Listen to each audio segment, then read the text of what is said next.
Bom dia, pessoal. Sejam mais uma vez bem-vindos à nossa aula de Psicologia da Aprendizagem e do Desenvolvimento, né, da turma de Pedagogia, de Licenciatura em Pedagogia do IFES Campus Vila Velha.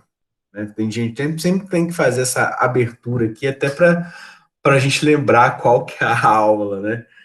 Ou nos vídeos, né, para quem vai assistir até depois. Vocês mesmos, para estudar para as coisas, vão ter que olhar, repassar os vídeos e aí, enfim, a gente faz essa divisão, essa cabeça da aula, tá?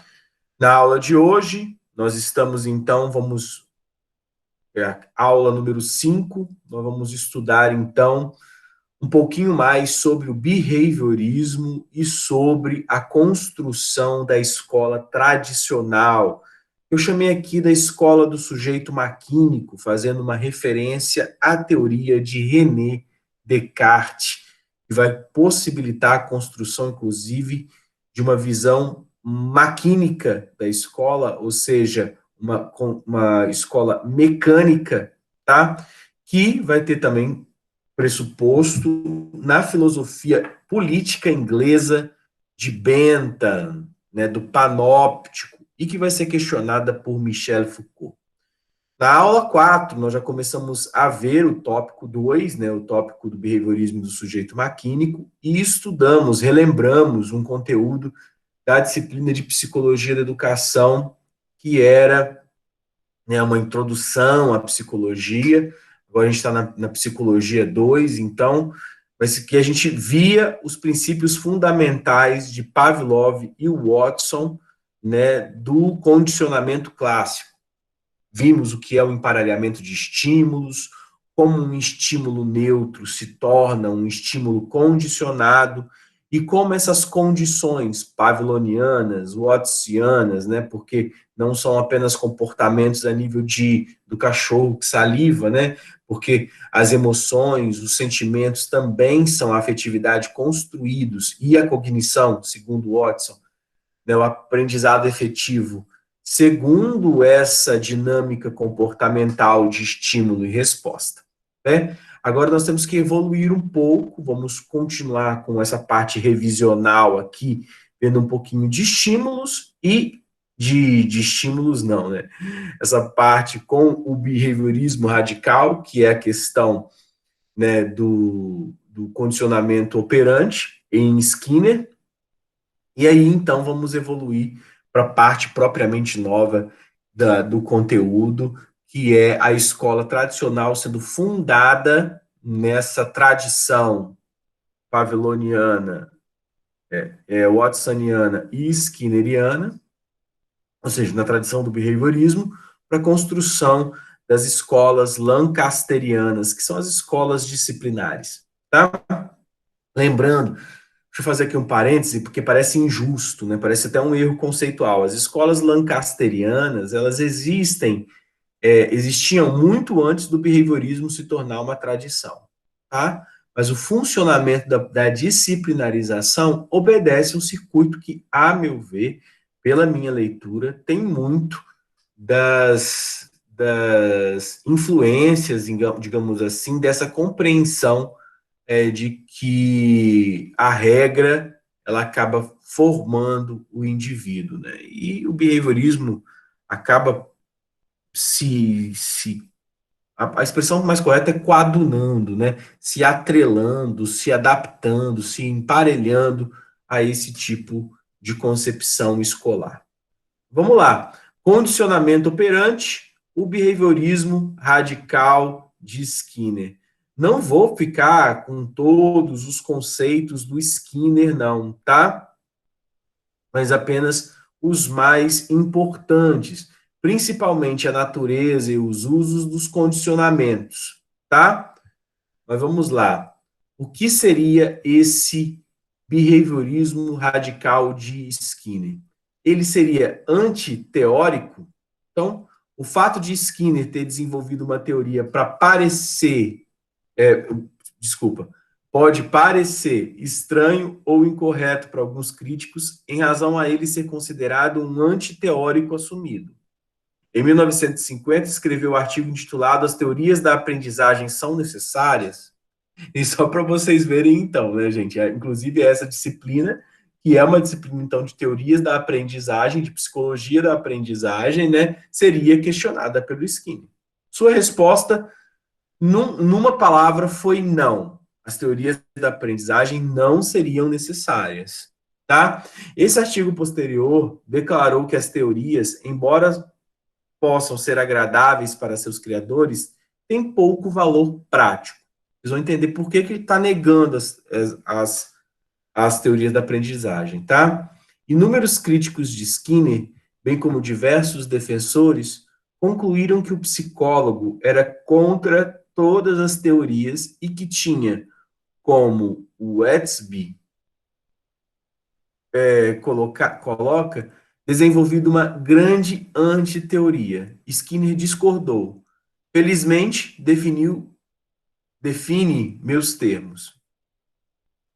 Felizmente, define meus termos, né, no caso de ser antiteoria. Disse, acerca do seu artigo original. O tipo de teoria a qual ele se opunha está bastante claro naquele artigo. Qualquer explicação de um fato observado que diz respeito a eventos que estão acontecendo em outro lugar. Então, ele é contrário a esse tipo de teoria. Vou repetir: qualquer explicação de um fato observado que diz respeito a eventos que estão acontecendo em outro lugar. Com isso, gente, Skinner está falando que se o fato é observável, não daria para você criar uma teoria que fosse aplicada em outro lugar, porque cada lugar, cada espaço construiria a sua maneira de lidar com os comportamentos. Eu, de pronto, já não concordo com o Skinner, né? Eu acho que a gente tem que ter uma balança aí muito segura para entender que, óbvio, se fatos exitosos, se compreensões escolares exitosas dão certo num determinado lugar, isso não significa que vão dar certo em outro lugar. Aí a gente até aproxima um pouco com o Skinner, que não pode generalizar tudo. Mas fato é que se não for assim, a gente nunca vai criar nenhuma concepção, né, de escola, nenhuma identidade docente, nenhuma maneira de lidar com um objeto específico nosso educacional. Nem o currículo seria possível, então, porque cada currículo teria que ser construído a partir da observação daquele lugar específico. Então, cada escola, em cada lugar, criaria a sua maneira de funcionar. E muito provavelmente, ou pouco provavelmente, isso daria certo, né? Muito provavelmente daria errado. Mas, enfim, até porque a gestão de escola é muito gigante, gente. Vamos pensar a Vila Velha, só nosso município, né? O nosso município, as escolas municipais são 103 escolas em Vila Velha, municipais.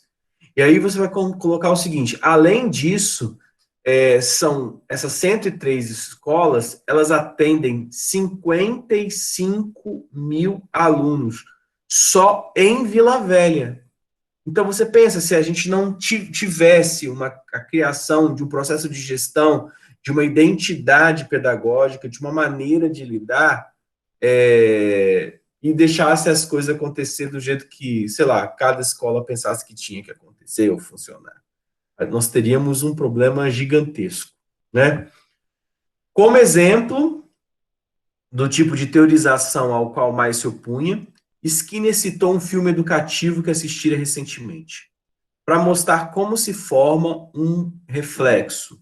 O filme apresentava impulsos elétricos, como se fossem flashes de luz, correndo pelos neurônios, até aparecerem numa tela de televisão no cérebro. Então, um homenzinho os colocava em ação, pressionando uma alavanca que devolvia os impulsos luminosos para os neurônios, até os músculos, que respondiam para completar o reflexo. Algo tipo bem divertidamente, lembram do filme? Como se fosse isso, estava mostrando esse filme educacional aí, tá? Esta é uma explicação muito antiga para o comportamento humano, que nos remete aos gregos, os quais atribuíam o comportamento a um pequeno homúnculo, um homenzinho, que existia dentro do homem grande e também da mulher, presume-se. E na visão do Skinner, a teorização psicológica costuma inventar os tais homenzinhos no cérebro. A gente continua fazendo isso, né, com divertidamente. Por exemplo, as noções de Freud sobre o subconsciente, ou as descrições dos mapas mentais feitos pela psicologia cognitiva, ou ainda outras ficções, né, não observadas. Esses termos são termos do Skinner, tá? Tanto que a gente vai estudar psicologia cognitiva, vai estudar Freud, tá? E a gente não vai ver isso como se fosse uma ficção, tá? Essas abordagens são enganosas, segundo o Skinner, e devastadoras. Sugerem atividades intelectuais misteriosas e fazem muito pouco pelo avanço da ciência. O comportamento, segundo a visão behaviorista, deveria ser estudado e explicado da maneira mais direta possível. Comportamento é um daqueles assuntos relacionados ao indivíduo, que não pedem métodos hipotético-dedutivos. Tanto o comportamento quanto a maioria das variáveis das quais ele é uma função são usualmente manifestados. Skinner não objetava as teorias, ou seja, ele não negava as teorias. Na verdade, ele se opunha à especulação sobre eventos e processos não observáveis. Ou seja, o que é isso? O que ele se opunha, na verdade? O que ele negava? A ideia de que eventos não observáveis, ou seja, de realidades não conhecidas ali, pudessem se utilizar da especulação, ou seja, da teoria que foi fabricada ou montada em outros lugares. Tá? Se a gente for pensar, gente, a gente pode compreender isso através dos estudos interculturais. De fato, uma escola que está em outro país, e eu apresento isso para vocês, para quem viu já a escola dinamarquesa aqui do tópico 2, a gente percebe assim, fala assim, gente, essa escola não daria para ser construída aqui no Brasil. E provavelmente não daria mesmo. Então, a gente não está falando que a gente tem que exportar, especular, trazer de fora as teorias pedagógicas e tudo mais. Mas a gente pode adaptar, pegar pedaços, ter ideias e fazer com que a escola ela seja fluida, viva, pegando e adaptando questões que deram certo e a gente vai testando, vendo como, porque senão ela não avança nunca. A gente vai continuar com a escola do século XIII funcionando. A aceitação dos fundamentos teóricos por parte dele não poderia ser mais explícita. Ele diz, então, uma teoria é essencial para a compreensão científica do comportamento como objeto de estudo. Aliás, então ele está negando tudo que é internalista. Ele só está colocando que é possível fazer uma psicologia daquilo que é externo, ou seja, comportamento. E nisso Skinner está igual a Watson. Ele está seguindo a tradição behaviorista. Só que ao seguir a tradição behaviorista, ele leva ela às últimas consequências. Por isso que esse behaviorismo é conhecido como radical. Tá? Seu argumento principal é que a teoria deveria se limitar a organizar apenas os eventos e as relações que podem ser observados, ou seja, os comportamentos. O simbólico, por exemplo, a gente teria que pensar como é que isso se daria. A ênfase do behaviorismo radical, como Smith ressalta, está na utilização prática da ciência do comportamento do que na análise das teorias formais. Então, ele é, de certa forma, antiteorético, porque ele está deixando de lado todos os processos internalistas ou todos os processos especulativos e buscando defender apenas uma ciência psicológica do comportamento, uma ciência psicológica daquilo que é fato observável, que é quantificável, que é mensurável, né, de medir, mensurar de medir, que pode ser quantificado, que pode ser contado. Tá?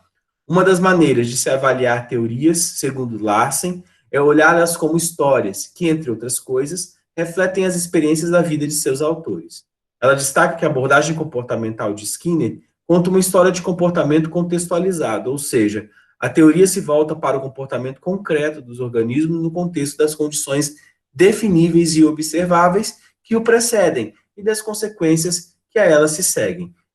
Tudo é um resumo praticamente do que a gente está falando aqui. Lembra que para se admitir o do estímulo e resposta, estímulo e comportamento gerado por essa estimulação, a gente está falando de uma teoria ambiental, ou seja, que os contextos ditam os comportamentos, tá? Que a maneira de lidar com o todo com o todo social, econômico, nacional, linguístico, é que vai conduzir a um determinado comportamento, tá? Essa é a visão do Skinner, que as condições definíveis e observáveis, ou seja, que o contexto é de fato aquilo que gera o comportamento.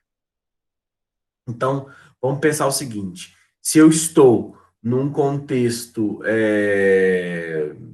interessante do ponto de vista que eu tenho todas as condições de alimentação, eu tenho todas as condições familiares, eu tenho todas as condições morais e sociais, e aprendizado, e familiar, e tal, esse contexto me colocaria em vantagem a quem não participa do contexto, desse contexto, tá?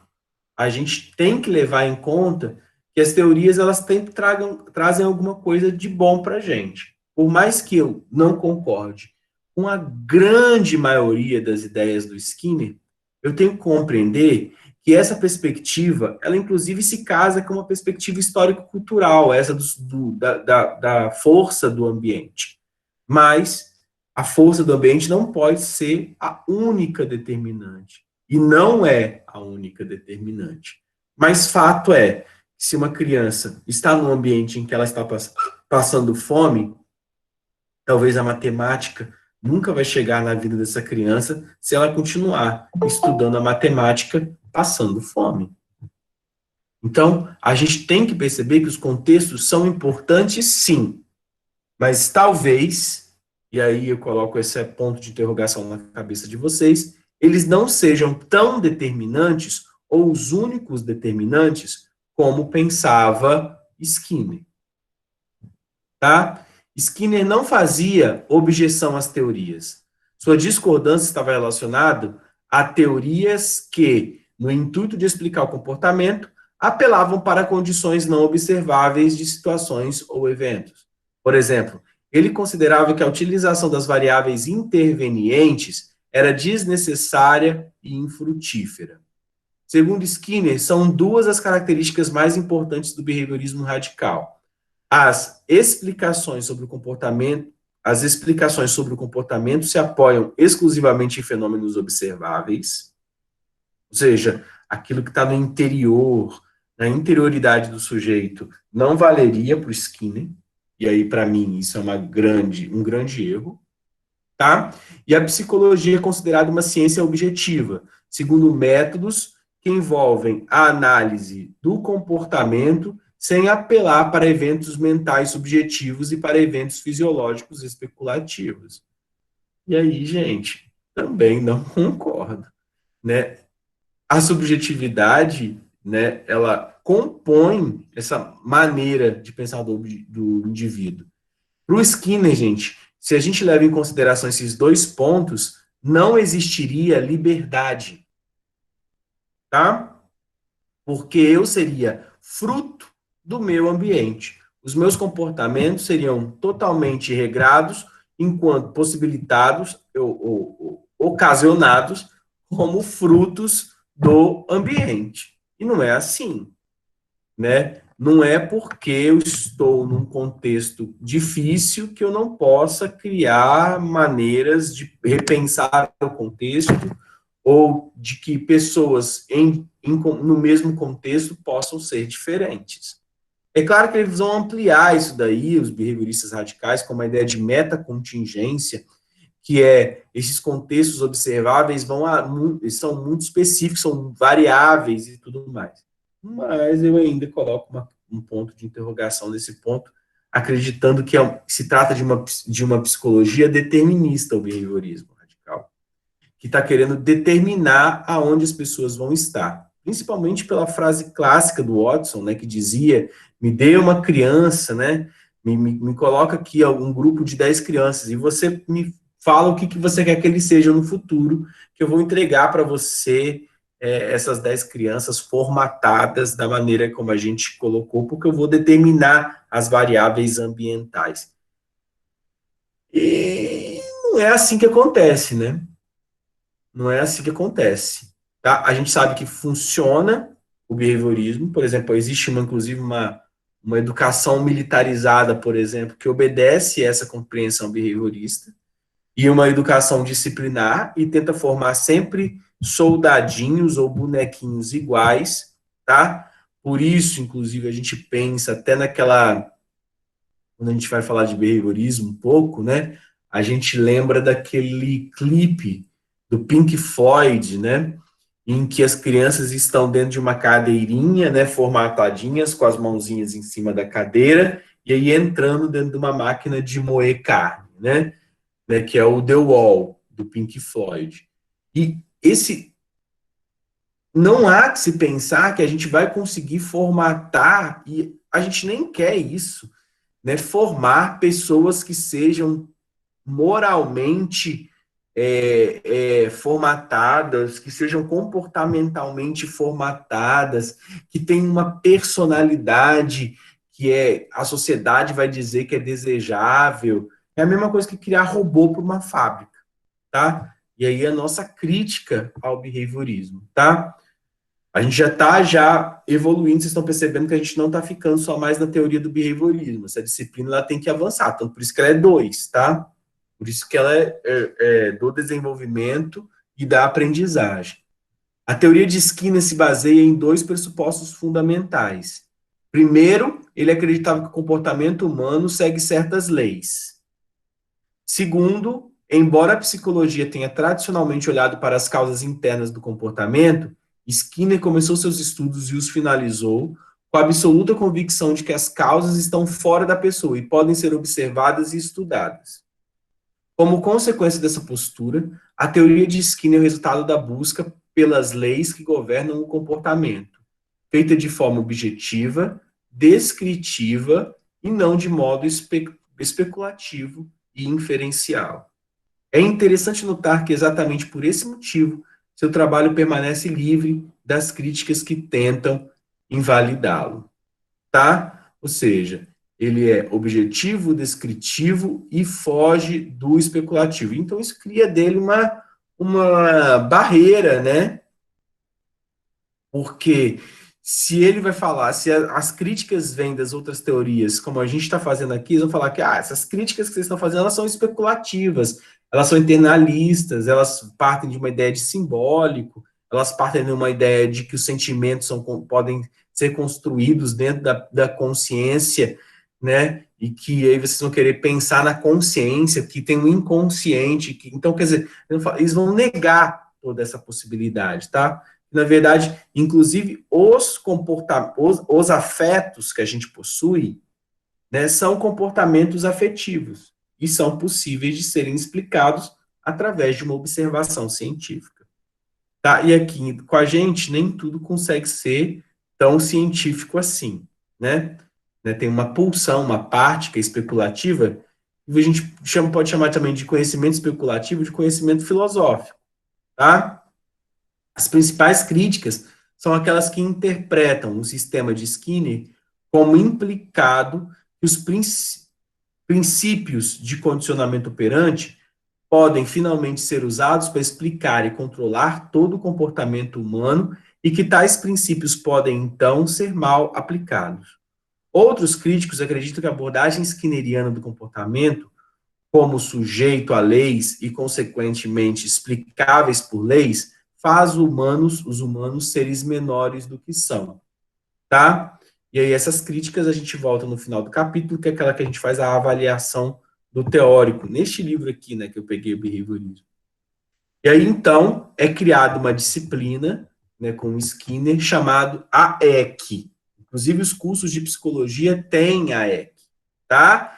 Que é a análise experimental do comportamento, que é a teoria básica que vocês viram com Priscila né, com a teoria de psicologia da educação, como vocês viram a introdução isso aqui, que é a caixa de Skinner. O ratinho era colocado dentro da caixa, tá? É essa aqui a ideia de análise experimental do comportamento. Mas vamos lá. As causas do comportamento, insistir Skinner, estão fora do organismo. Toda a questão da ciência do comportamento humano, então, é descobrir e descrever as leis que governam as interações entre o organismo e o ambiente. Para fazê-lo, o psicólogo precisa especificar 3 aspectos. Primeiro, a ocasião na qual a resposta ocorre. Segundo, a própria resposta, ou seja, o próprio comportamento. E 3, as consequências do reforçamento. Ou seja, esse comportamento reforçado, ele gerou consequências que podem ampliar ou reforçar ainda mais essa resposta ou podem provocar a sua posterior extinção comportamental, tá? Então, tem consequências e essas consequências vão se tornar causas de outras, como se fossem estimulações, autoestimulações ou estimulações para as outras pessoas que vivem na sociedade, tá bom? Skinner descreve seu sistema como algo que envolve a análise experimental do comportamento. Sendo, então, um analista experimental, ele lida com 2 tipos de variáveis. As variáveis independentes, que são fatores que podem ser manipulados direta e experimentalmente, como o reforçamento, e as variáveis dependentes, que são as características do comportamento concreto, como o padrão de respostas. Tá? As variáveis dependentes não são manipuladas. As variáveis dependentes, elas não são manipuladas pelo pesquisador, porque elas são próprias do sujeito, tá? É como se fosse que são próprias da pessoa, do aluno, do ratinho, e sim afetadas pelas variáveis independentes. E essas variáveis independentes são justamente as variáveis que podem ser condicionadas, aí reforçadas pelo psicólogo ou pelo educador.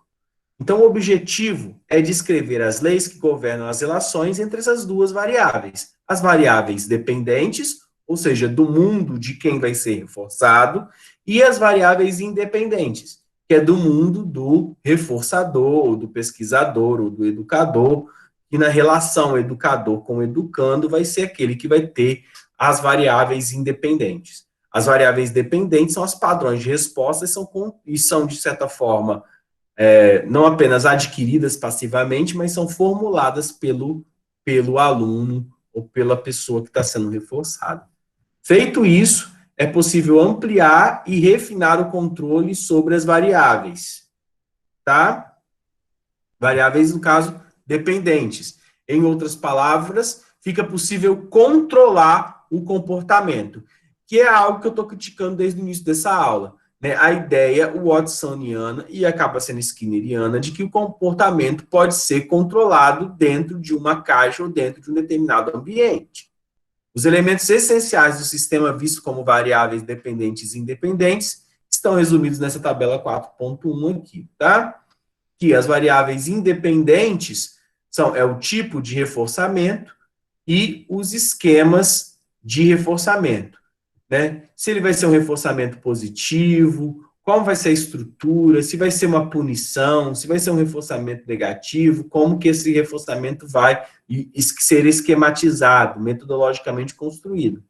E as variáveis dependentes são a taxa de aquisição, porque cada indivíduo pode receber essa variável independente de uma maneira. Em alguns indivíduos pode ser mais efetiva, você pode fazer um experimento com essa pessoa e ela aprende. Você tem que fazer 3 experimentos e ela ainda não vai continuar não aprendendo, e ela vai aprender talvez só lá no 10º. A taxa de resposta, ou seja, a quantidade de respostas positivas ou negativas que vai ser emitida por esse sujeito. Né? Vão ter sujeitos que vão responder menos, vão ter sujeitos que vão responder mais. E, óbvio, também a taxa de extinção, é quando acaba ou para parar o comportamento. E aí, então, o Skinner cria uma ideia de que respostas eliciadas por um estímulo são chamadas de respondentes. tá? Então, todo aprendizado é uma resposta, tá? Todo aprender, segundo Skinner aqui, a concepção, é uma resposta ao processo de estimulação. Respostas simplesmente emitidas por um organismo são chamadas de operantes, tá? No caso do comportamento respondente, o organismo reage ao ambiente, ele está dando uma resposta ao ambiente. No passo que no comportamento operante, ele age no ambiente, tá? Então, isso, gente, se dá a todo momento, porque o nosso comportamento é, ao mesmo tempo, respondente e operante. Porque nós respondemos ao processo de estimulação e, ao respondermos, agimos no meio de maneira operante, tá? Inclusive, então esse processo ele se dá por várias setas, digamos assim, em várias direções, ele é multidirecional, né? O professor, no caso, que vamos pensar na realidade educacional, que é a nossa aqui. O professor chega com o conteúdo, e o seu conteúdo, o seu conteúdo, por si só, a sua didática, o método de ensino, ele funciona como variáveis independentes, né? Ele vai e coloca essas variáveis dependentes, estimulando os alunos, né? Vamos agora conversar sobre multiplicação. Hoje, o que é multiplicar e tal? E vai pegar referências da soma e tudo mais, e vai ver que 3 vezes 3 é 3 mais 3 mais 3. É a soma 3 vezes. E aí começa a pensar sei lá, com laranjas. E isso, então, essa metodologia que está sendo colocada pelo professor para ensinar a multiplicação é o estímulo em que os alunos vão dar respostas. Vão dar respostas de que, opa, entendi, aprendi, e ainda essas respostas dos que aprenderam e dos que não aprenderam vão funcionar como operantes para os colegas e para o próprio professor, que vai reagir de acordo com esses comportamentos gerados, né, no ambiente e não apenas em resposta ao ambiente. Então, isso tudo está acontecendo ao mesmo tempo, né? Comportamentos respondentes e comportamentos operantes. Em certo sentido, respondente diz respeito, então, ao comportamento involuntário. E operante, por sua vez, refere-se ao comportamento voluntário. E aí, gente, a gente vai ter vários problemas com isso, né? Porque aqui a gente tem uma ideia até arcaica, né, de que o aluno recebe conhecimento. É uma crítica, inclusive, que Freire faz à ideia de educação bancária, né? Skinner provavelmente não teria dito isso, porque consideraria essa terminologia uma especulação desnecessária. Não precisamos perguntar ou imaginar se o organismo quer ou não quer algo, insiste Skinner. Precisamos apenas verificar o que ele faz, as circunstâncias sob as quais ele faz e as consequências de suas ações. Esses 3 aspectos tomados em conjunto são as contingências do comportamento, tá? A análise experimental do comportamento não requer nada mais ou nada menos do que a análise dessas contingências, ou seja, do que faz o reforço acontecer, do que faz esse aprender, que é um reforço, acontecer, tá? E aí Skinner sugeriu que o condicionamento clássico só funciona no comportamento respondente, porque o que Watson, Pavlov estavam pensando não envolviam o comportamento operante. Ele chamou esse tipo de aprendizagem de condicionamento tipo S, que é para estímulo, e adiantou um modelo diferente para explicar, e adiantou um modelo diferente para explicar a aprendizagem baseada no comportamento operante. O modelo de condicionamento operante ou instrumental, também denominado condicionamento do tipo R, que é para a resposta. As diferenças entre eles vão estar na próxima tabela aqui, que é a 4.2. Tá? A gente não vai ver sobre a vida do Skinner, tá? Mas está aqui, ó. O tipo S é o condicionamento clássico, aquele do Pavlov.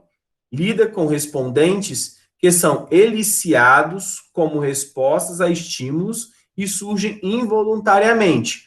Ali não estava se falando assim que o cachorro agiu sobre ou teve uma condição ativa. Ele simplesmente fez o emparelhamento de estímulos e aí, então, começou a dar uma resposta condicionada a um estímulo condicionado, que era, na verdade, um estímulo neutro, que se tornou resposta condicionada, estímulo condicionado, perdão, justamente porque ele se atrelou a um padrão de resposta, né, que já estava, que era incondicionada, tá? Então, esse tipo de estímulo é um estímulo S, tá? O sujeito aqui é totalmente passivo, porque surge de maneira involuntária. O comportamento o condicionamento operante lida com operantes que são emitidos como ações instrumentais e surgem voluntariamente. Ou seja, o Skinner faz aqui do sujeito, menos mal, né, um pouco mais ativo, porque eles estão operando no meio por meio das suas respostas. Ou seja, a gente não apenas recebe, mas ao receber também opera. Tá? Isso não significa que Skinner invalida o condicionamento clássico. Ele só está colocando que o tipo de condicionamento clássico é uma etapa que é, na verdade, as respostas chamadas de estímulos respondentes. Continua existindo em Skinner estímulos respondentes? Sim. Agora, ele acrescenta que esses estímulos também podem ser operantes. Tá? E, na verdade, entende que nossa complexidade humana ainda gera ou é responsável, a gente não é adestrado como os animais ali. A gente, na verdade, a gente mais opera do que apenas responde. Ou responde de maneira operante, tá? Skinner acreditava que a maioria dos comportamentos importantes nos quais as pessoas se envolvem é operante. Caminhar até a escola, escrever uma carta, um texto, responder uma pergunta, sorrir para um estranho, coçar a orelha do gato, pescar, limpar a neve com uma pá, esquiar e ler. Esse livro foi escrito na América do Norte, já logo, né? Esquiar e ler são todos exemplos de comportamentos operantes. Mesmo pensar é operante, uma forma oculta interna de comportamento verbal. Embora possa haver estímulos conhecidos e observáveis que seguramente levam a alguns desses comportamentos, o ponto crucial é que eles não são centrais em qualquer aprendizagem que ocorrer. O que é central para ele são as consequências das respostas. Ou seja, o que essa resposta comportamental vai possibilitar, né, para a própria pessoa. Tá? Aí, então, para provar isso experimentalmente, Skinner cria a caixa de Skinner, que é um espaço experimental controlado, e começou com ratinhos, né? E aí a gente tem aqui a caixinha de Skinner, que já é conhecida por vocês já, né? Tá lá o ratinho, colocado lá, eliciado, com fome, né? Então ele está em ponto de ser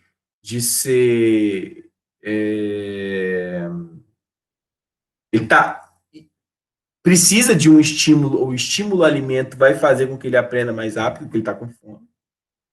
E aí ele começa a ver que ele apertando a alavanca, ele vai ganhar uma gotinha de água, tá? Hoje a gente, isso aqui nem está sendo mais feito com a caixa mesmo, com os ratinhos numa gaiolinha. Vocês verem como que eu tô antigo, né? Me senti antigo agora, né? Porque na minha época, quando o professor falava na minha época, é porque já tem um tempo mesmo, porque as coisas mudaram, alguma coisa mudou, né? Na minha época tinha um ratinho mesmo, né? Inclusive eu tinha um ratinho, e a caixinha existia mesmo, a gaiola, e a gente colocava lá o ratinho e ficava contando, estudando, ensinando o ratinho. Meu ratinho sabia contar até 10, ele ia lá, apertava a alavanca. 1, 2, 3, 4, 5, 6, 7, 8, 9, 10, e ia lá pegar a gotinha de água. Ele não ia... Por que a gente sabe que ele está contando até 10? Porque ele não ia ali e apertava 3 vezes, olhava se tinha água e ficava duvidando, apertava 4 e olhava. Não, ele ia lá, 1, 2, 3, 4, 5, 6, 7, 8, 9, 10 e ia beber a água dele, que ele sabia que estava lá. Porque todas as vezes que ele tentou 1, 2, 3, 4, 5, 6, não tinha água.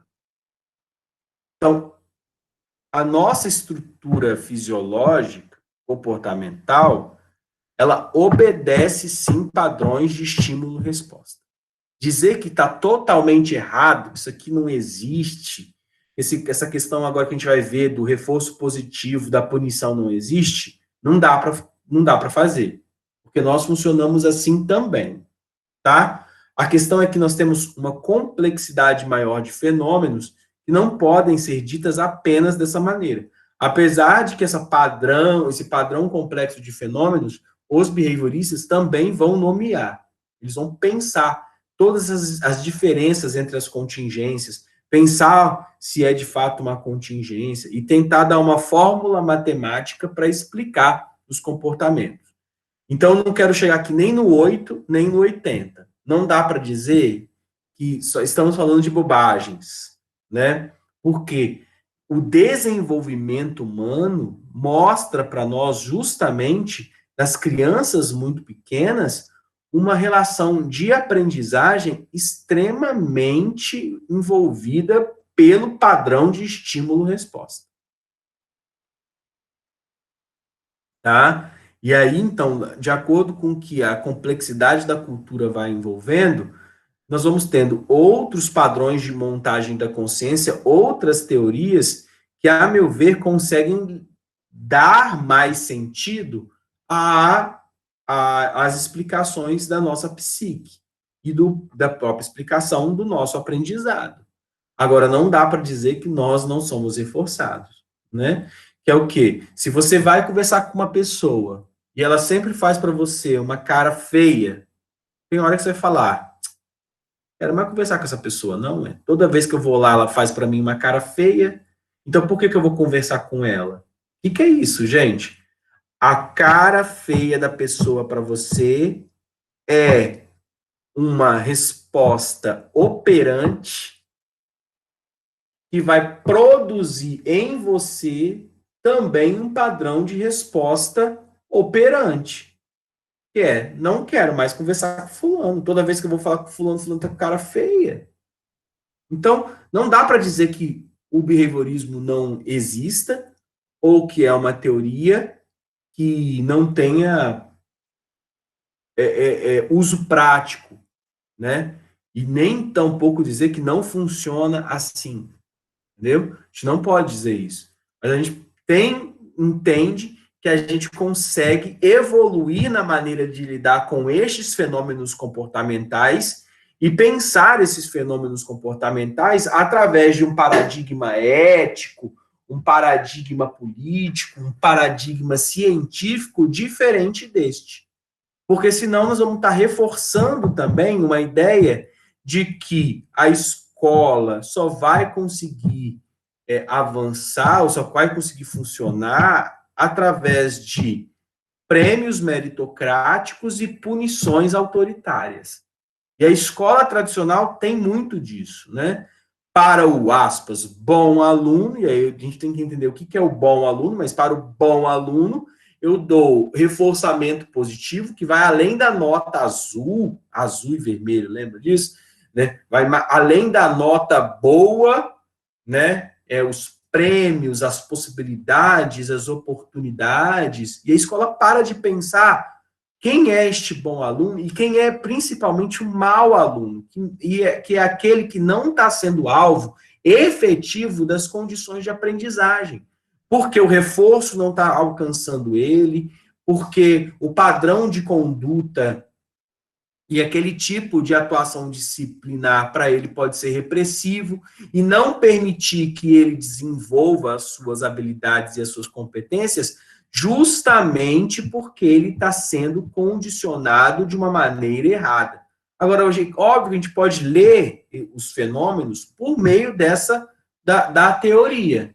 Eu só não acho, eu acho que Só acho que essa teoria apresenta pura e seca da maneira que está a impossibilidade de pensar a liberdade, a criatividade, o funcionamento cognitivo destes espaços e se preocupando apenas nas questões dos comportamentos, né? Que é montar, então, pequenos soldados disciplinados e, obviamente, premiar os bons e punir os maus. E sem reflexão nenhuma, né? Por que, que o bom é bom e por que o mal é mal. E se o bom é mal, se o mal é bom, quer dizer, não faz uma reflexão disso, né? Só entende ali que acima de 6, bom, abaixo de 6, mal. Mas não faz uma reflexão. Por que, que não foi atingindo aquele sujeito que está sendo considerado mal ali, está sendo considerado mal porque ele não aprendeu? Mas será que foi um método? Ele não está aprendendo com esse método? Ele está com algum problema em casa? Ele mas aí vai chegar o cara e vai falar, vocês estão passando a mão na cabeça do aluno, que antigamente não era assim, a educação hoje vai mal, porque vocês passam a mão na cabeça do aluno e tudo mais. Mas será que é passar a mão na cabeça do aluno e entender que os tipos de inteligência são tantos, são variados, são tão variáveis, inclusive, que a gente não consegue dar conta de toda a complexidade que envolve esse processo?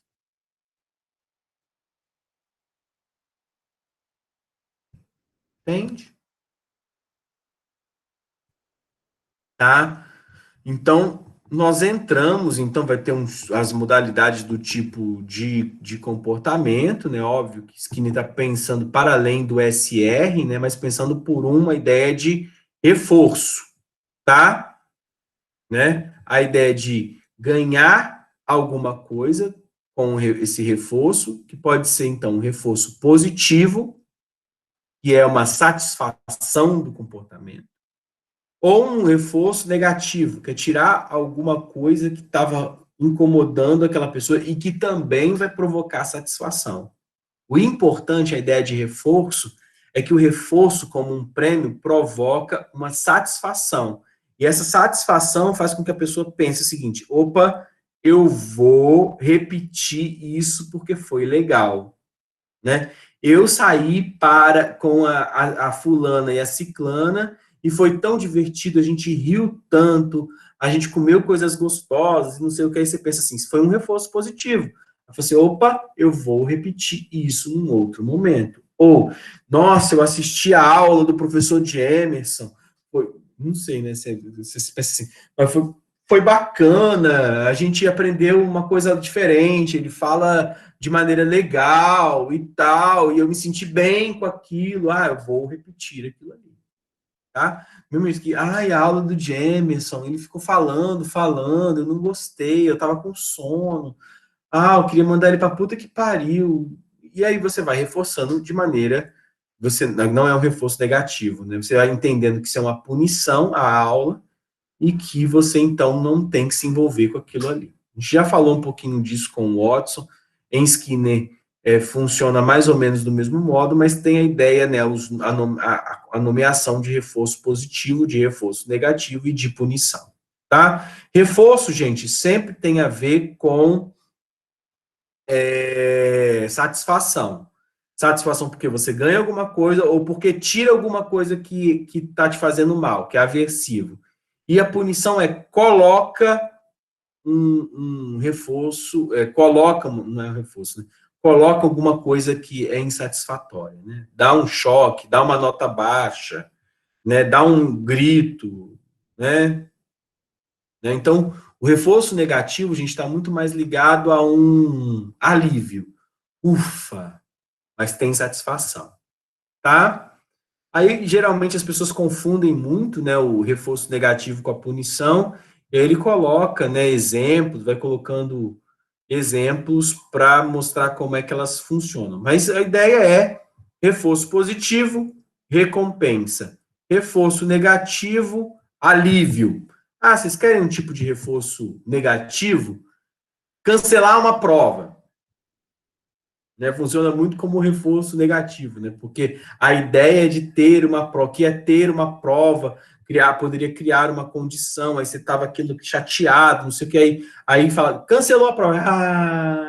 Obrigado, Então, o prêmio pode ser algo apresentado ou algo que teoricamente seria aversivo e que vai provocar um alívio.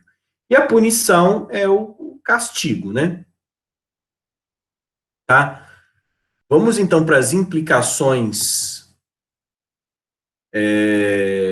Isso aqui interessa mais mesmo à psicologia, né? A ideia dos esquemas e como que esses esquemas são construídos, tá? Ou se a gente quisesse relacionar todo o behaviorismo à teoria da aprendizagem, que não é o momento aqui da nossa aula, porque senão nós vamos ficar aqui muitas aulas com o behaviorismo e não é nosso objetivo, né, já que vocês viram a base da teoria na disciplina anterior. Quero fazer aqui algumas reflexões com base, tendo por base esse processo de modelagem, né, do comportamento. Cadê? Vamos chegar no texto.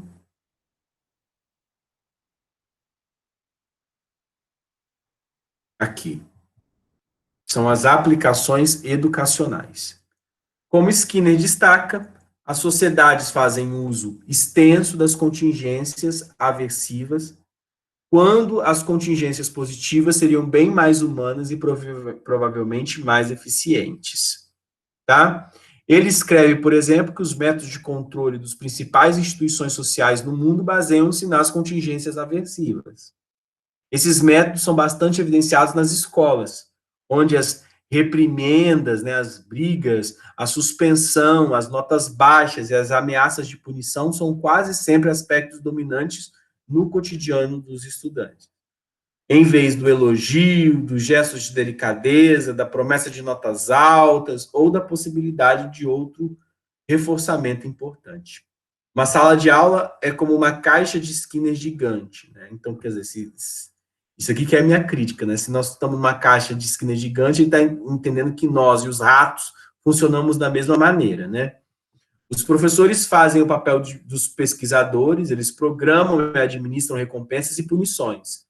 Os estudantes fazem o papel dos ratos skinnerianos, ou pombos, para parecer menos ofensivo, mas é tão ofensivo quanto, né? Suas respostas são modeladas pelas várias contingências controladas pelos professores e por muitas outras contingências, como a aprovação dos pares ou o ridículo, que fogem ao controle do professor. Como pesquisadores, os professores podem beneficiar-se quando sabem que o reforçamento é útil para provocar mudanças no comportamento. Que os esquemas de reforçamento podem ser variados para valorizar mais o que é bom, que a punição não é muito eficaz para a aprendizagem, que alguns reforçadores são mais poderosos que outros e que deveriam haver o menor espaço de tempo possível entre a apresentação do comportamento e as consequências. Por exemplo, se o comentário do professor a respeito do trabalho do aluno, das notas, for usado como reforçamento, deve ser dado ao estudante o mais rápido possível, para ele sentir mais satisfação, entendeu? Porque se esquece também, o resultado vai ser muito pequeno. Os professores também podem beneficiar-se de um conhecimento maior das fontes de reforçamento. Tendemos a pensar em reforçadores como estímulos facilmente identificados. Bijot e Stunges, por exemplo, descrevem 5 categorias de reforçadores. Os consumíveis, como os doces, os manipuláveis, como os brinquedos, os estímulos visuais e audíveis, por exemplo, um toque de sino, que significa bom trabalho, os estímulos sociais, como elogio, e as fichas com vales que podem ser trocados por outros reforçadores, tá? E aí tem aqui, ó, o professor super estimulando, reforçando e modelando o comportamento do aluno. Você tentou fazer direito, muito bem feito, 99%, muito bom, bom trabalho, olha aqui o seu certificado, como você é legal. E aqui outro aqui, ó, o seu esforço, está reforçando o comportamento. Tá? Se dá certo, alguma coisa dá certo, né? Mas o lance é que você eu não entendo, você tem que ficar lambendo, né? o seu aluno a todo momento, não, você tem que provocar autonomia também, não é tudo pela nota boa, por ser amado, por ser elogiado, tá, tá, tá. Ao mesmo tempo que também não dá para não ter punição quando a coisa está ruim.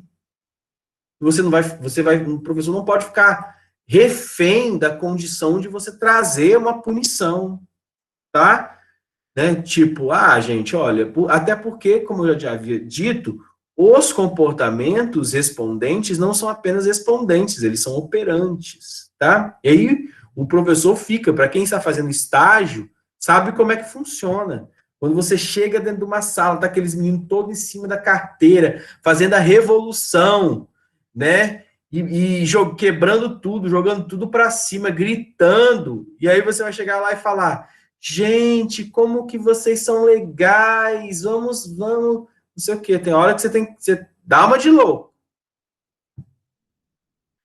né? É difícil na prática isso, né? Porque na teoria tudo é muito tudo é bonitinho, né? Todo mundo, vai ser, não sei o quê. Olha, gente, eu não vou dar prova. Vamos dizer, o professor do ensino superior, gente, eu não vou dar prova, vocês só vão fazer essas atividades, e aí tudo mais, não sei o quê. E, gente, o professor não é bobo. Por exemplo, eu tive disciplina com vocês do Paulo Freire, que, assim, como era primeiro de APNP, tava todo aquele sofrimento, tava aquela coisa muito no começo, né? E aí todo mundo, assim, apreensivo, não sei o quê. E teve gente que não fez nada. E nada, nada, nada, nada, nada, nada. Teve gente que chegou no final e copiou tudo, tá totalmente copiado.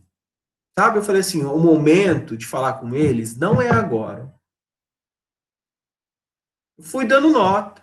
O momento não era aquele. Todo mundo violento, todo mundo agressivo. Chega assim, não, vamos ter que esperar o momento correto. E tipo assim, que eles estão se prejudicando.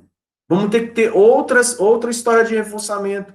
Vamos ter que ter outras condições ambientais. Vamos ter que pensar a maneira de lidar com isso aqui de uma outra maneira, né? De uma outra modalidade, de um outro jeito. Por quê? Porque no final das contas, gente, vou contar um segredo para vocês. Até eu, quando me torno aluno, parece que a gente esquece certas coisas. E vocês, como professores, vão ter que lidar com essa realidade. Que é o quê? O aluno, inclusive do ensino superior, quando ele age muitas vezes como se fosse uma criança de 7 ou 8 anos.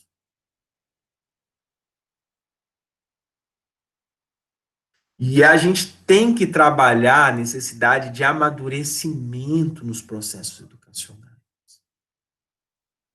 Amadurecer, provocar o crescimento, fazer a reflexão conjunta, dialogar, expressar o contentamento. Isso tudo tem a ver com uma leitura mais alargada do behaviorismo que vai provocar outras situações pedagógicas e educacionais. Tá? Porque não dá para a gente ficar a vida toda com os estímulos, com as fichas, com o doce. A vida não é um reforço positivo. Até porque muitas questões relacionadas ao behaviorismo que se limitam a essas condições aqui operantes de punição nutrem um tipo de escola que é a escola do panóptico de Bentham, que é a figura que eu coloquei para vocês aqui na disciplina da escola da disciplina, né? De um grande olho, que a pessoa se sente vigiada a todo momento, que ela está ali sendo adestrada, tá? E que não é o nosso interesse. É essa concepção aqui, né? Tem um grande olho me vigiando, que eu tenho que ser formatado igualzinho aos outros. Essa é a estrutura do panóptico, né? Tem um lugar que dá para ver tudo e que tem alguém que me vigia, é algo muito comum no presídio, tá? E a escola, então, é tratada como essa maneira de lidar como se fosse um lugar que as pessoas tinham que ser controladas. Tá? E aí, então, eu coloco alguns videozinhos do Skinner da educação, falando coisas boas do Skinner, do Foucault e educação, e o Panóptico de Bentham, para que a gente faça uma crítica a isso, tá? A próxima aula eu vou fazer um fechamento, né, disso, mas só uma reflexão a partir das questões que eu já estou aqui, ó, tá vendo? Ó, eu já vou abrir, né, já vou colocar o sujeito dócil de aprender pelo reforçamento, é a segunda indagação, vou abrir agora, vocês vão ter uma semana aí para pensar, e quarta-feira eu vou meio que responder com vocês esses questionamentos aqui. E, obviamente, já vou abrir também a segunda escola inovadora, o vídeo já estava aberto já, mas para vocês comentarem, tá? E aí, enfim, na semana que vem mesmo, a gente já começa o tópico 3, que é o tópico dos humanismo escolar novista, teorias da aprendizagem centrada no aluno e na liberdade. E nesse aqui, gente, eu coloquei, ó, só videozinho. Tá? Dessa vez aqui, não, semana que vem, não vai ter texto, tá? Porque eu sei que é difícil você ficar também, construir só texto, tá? Então, já vou abrir daqui a pouco, colocar a aula de ontem e de hoje aqui na sala e abrir os exercícios. Mas, por favor, quem não fez ainda os exercícios da última semana, por favor, façam. Vamos lá? Alguém tem alguma dúvida? Quer se colocar, falar, partilhar? Esté? Eu não tenho dúvida não, mas eu queria falar que a vida é uma grande caixa de Skinner, né? Porque tudo que a gente faz, professor, a gente faz movido a alguma recompensa. Por exemplo, as pessoas trabalham, né? Mas as pessoas trabalham porque no final do mês elas vão receber um salário. Uhum. Elas trabalham bem, elas dão o melhor de si, porque se elas derem o melhor, elas podem receber uma promoção, mas se elas não forem tão boas, né, se elas forem consideradas más, elas são demitidas. Então, na verdade, a vida é um grande ciclo, que é uma caixa de Skinner. Sim, passa muito por isso. Cabe a nós ter a criatividade e subverter certos esquemas skinnerianos, né? A gente consegue pular algumas coisas, enfrentar com valentia outras coisas, e consegue fazer diferente, até porque o capitalista, ele finge para nós que a gente está sendo premiado, né, com uma foto ali de funcionário do mês, né? Mas o prêmio mesmo deveria ser as melhores condições de trabalho, as melhores condições salariais. Então, é uma caixa de Skinner, mas que nós não somos igual ratinhos. Nós podemos lutar, repensar, mover criativamente, perverter, derrubar, fazer de novo, né? Agora, de fato, tem instituições que são tão pesadas, tão difíceis, que a gente acaba ficando à mercê daquele funcionamento. Que é um funcionamento opressivo, que é um funcionamento ditatorial, que é um funcionamento que tem até algumas coisas que são boas, mas que a maioria provocam em nós dependência, baixa autoestima, ansiedade, medo. Porque tudo isso que você falou, por exemplo, né, que tipo está aqui, infelizmente estamos numa grande caixa de Skinner, né, tem muito de verdade, mas pensa bem, imagina se a gente viver sempre com medo de ser demitido. E tem firmas, empresas, né, instituições que fazem isso, né, que trabalham com a busca de produtividade com medo, com punição. E ainda algumas com reforço positivo, né? Tipo, você vai ganhar, agora é óbvio que o reforço ainda assim é melhor do que a punição, né? O medo da punição. Está correto. Mais alguém quer colocar? Quer se colocar? Então, meus queridos, muito obrigado, minhas queridas, né? Muito obrigado pelo momento de hoje. A gente se vê, então, na próxima aula. Beijo grande, fiquem bem, com saúde. Bom final de semana, descansem, para quem puder descansar, quem não puder tem que fazer as coisas, né, gente? Né? Entregar as Né? coisas, né? façam aí, tá? Um grande abraço, beijo grande, tchau, tchau. Beijo, professor. Obrigada. Tchau. Tchau, professor. Obrigada.